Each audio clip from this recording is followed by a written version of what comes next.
क्या आपकी क्या विचार है भ्राताश्री? अति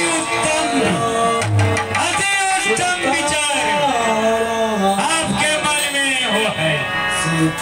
मैं आपकी मन से अति प्रसन्न हूँ भ्राताश्री।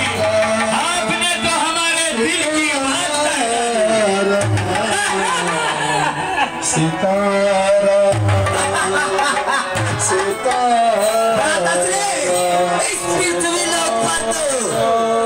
देवता वास कर चुके हैं।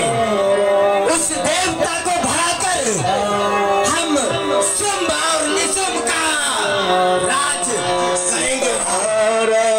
चलो ठीक है, पहले एक बार पृथ्वी लोक नारी मृत्यु भुवन की भ्रमण करते हैं। चलिए भ्राताश्री, चलिए।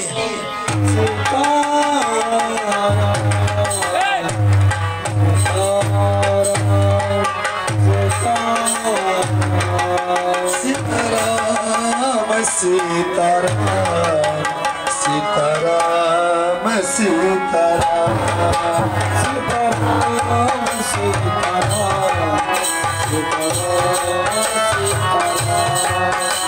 सीताराम